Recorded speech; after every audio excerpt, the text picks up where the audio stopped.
میں جب بھی بابا کی قبر پر دعا کرنے قبرستان جاتی، مجھے ایک بے نام سی قبر کے پاس ایک عورت بیٹھی ملتی جو ہمیشہ رو رہی ہوتی اور کسی سے معافی مانگتی۔ مجھے اس کا رونا بہت عجیب لگتا ہے، حالانکہ چہرے سے وہ کافی پریشان لگ رہی تھی۔ ایک دن مجھ سے رہا نہیں گیا، میں نے اس سے پوچھ لیا، اگر آپ برا نہ مانے تو مجھے اپنا دکھ بتا سکتی ہیں، آپ یہاں کیوں بیٹھی ہیں؟ کیا آپ کی مدد کر سکتی ہوں؟ میری بات پر اس نے آنکھیں اٹھا کر مجھے دیکھا۔ اس کی نظروں میں بے پناہ غم اور ندامت کا احساس تھا۔ میں نے دیکھا رو رو کر اس کی آنکھیں لال ہو چکی تھی۔ تمہیں کیا بتاؤں بیٹی، میں بہت بری ہوں۔ اگر تم میری کہانی سننا چاہتی ہو تو تھوڑی دیر میرے پاس بیٹھ جاؤ، میرا بھی دل ہلکا ہو جائے گا۔ اس عورت کے ساتھ قبرستان میں بیٹھنا مجھے اچھا نہیں لگ رہا تھا۔ میں نے اسے اپنے گھر چلنے کی دعوت دی، جسے اس نے تھوڑی دیر کے بعد قبول کر لیا۔ درد کی ماری تھی، شاید سہارا چاہتی تھی۔ میں نے اسے چائے پلائی، پھر جب اس کے ہوش بحال ہوئے تو اس نے مجھے اپنی کہانی سنائی۔ میرا نام آمنہ ہے، میں ایک ایسے گھر میں پیدا ہوئی جہاں عورتوں کا نسل در نسل پیشہ یہی تھا کہ وہ مرنے والی عورتوں کو غسل دیتی اور انہیں کفن وغیرہ پہناتی۔ گاؤں میں تو کوئی اور بھی یہ کام کر لیتا ہے اور یہاں کوئی خاص کمائی بھی نہیں تھی، لیکن شہر میں ہماری اچھی خاصی کمائی ہو جاتی ہے، کیونکہ یہاں پر ہر دوسرے دن کوئی نہ کوئی عورت مر جاتی اور لوگ ہمیں جانتے پہچانتے تھے، اس لیے ہمیں اپنے گھر سے لے جاتے۔ ہم لوگوں کو اس کام کی عادت پڑ چکی تھی، اس لیے کسی قسم کا ڈر یا کوئی وحشت نہیں ہوتی تھی۔ شام 4 بجے میں اپنے کام سے فارغ ہو کر بیٹھی تھی کہ دروازے پر دستک ہوئی۔ سلطانہ نے دروازہ کھولا تو سامنے ایک 50 سالہ عورت تھی جس کا قد اچھا خاصا تھا اور صحت بھی قابل رخص تھی۔ کہنے لگی، مجھے تم سے کوئی کام ہے، جلدی میرے گھر چلو۔ میں حیران ہوئی کہ اتنی جلدی میں کسی کو مجھ سے کیا کام ہو سکتا ہے۔ میں نے چادر پہنی اور اس کے ساتھ چل پڑی۔ وہ بہت اچھی لگ رہی تھی۔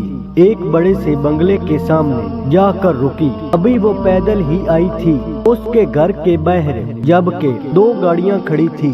مجھے اس بات پر سخت حیرانی ہوئی۔ مجھے بڑی رازداری سے اندر لے کر گئی، بولی، دیکھو یہ فوت ہو گئی ہے، میں اس کے باپ کو نہیں جانتی۔ میرا بیٹا ایک لاوارث لڑکی کو بھگا کر لایا تھا، تاہم اس سے بہت محبت بھی کرتا تھا، مگر میں کیا کروں، یہ حاملہ ہے۔ حاملہ کو زیادہ دیر تک گھر میں رکھنا اچھی بات نہیں ہے، تم اسے جلدی سے غسل دے دو تاکہ میں اسے مختصر رسومات کے بعد دفن کر دوں۔ مجھے تو اس لحاظ سے بھی ڈر لگ رہا ہے، میں نے سنا ہے حاملہ جب مر جاتی ہے تو وہ ڈین بن جاتی ہے۔ اس عورت کی تہمت سن کر میں حیران رہ گئی، بلکہ ایسی کوئی بھی بات سچ نہیں ہوتی، یہ لوگوں کی بنائی ہوئی باتیں ہیں۔ میں نے ایک نظر اس عورت کے چہرے کی طرف دیکھا جہاں پر کسی قسم کے کوئی تاثرات نہیں تھے۔ میں حیران تھی کہ اپنی بہو کے مرنے پر کوئی عورت اتنا پرسکون کیسے رہ سکتی ہے، وہ بھی جب اس کے پیٹ میں اپنا پوتا ہو۔ پھر میں نے غسل کی تیاری شروع کر دی۔ تختے پر لاش کو لٹایا گیا۔ یہ دیکھ کر مجھے بہت دکھ ہوا کہ وہ ایک جوان اور خوبصورت تھی۔ اتنی بڑی جوانی میں مر جانا اپنے آپ میں بہت بڑا سانچہ ہے۔ اچانک مجھے اس کے ہاتھوں میں ہلکی سی حرکت محسوس ہوئی۔ مجھے شک ہوا تو میں نے اس کی ناک کے سامنے ہاتھ رکھ کر دیکھا، اس کی سانسیں چل رہی تھی۔ مجھے اشارہ مل گیا کہ وہ عورت مری نہیں ہے بلکہ صدمے کی حالت میں ہے۔ جب انسان کی ظاہری حالت ایسی ہوتی ہے جیسا کہ مردے کی، لیکن اصل میں وہ زندہ ہوتا ہے۔ میں نے جب یہ سب دیکھا تو میں الجھن کا شکار ہو گئی۔ غسل دیتے دیتے رک کر میں نے اس عورت کی ساس کو بلایا، بات سنیے، یہ تو مجھے زندہ لگ رہی ہے، آپ کسی ڈاکٹر کو بلا لیں، ہو سکتا ہے ابھی ان کی کچھ زندگی باقی ہو۔ اور وہ میری بات سن کر خاموش ہو گئی۔ نہیں، تمہیں مجھے مشورہ دینے کی ضرورت نہیں، تمہیں جو کہا گیا ہے وہی کرو۔ اس کی بات سن کر میں سمجھ گئی کہ یہ کوئی سوچی سمجھی سازش ہے، ورنہ جوان عورت موت کے منہ میں نہیں جا سکتی۔ میں نے اسے غسل دینے اور کفن بنانے سے انکار کر دیا۔ تب اس کی ساس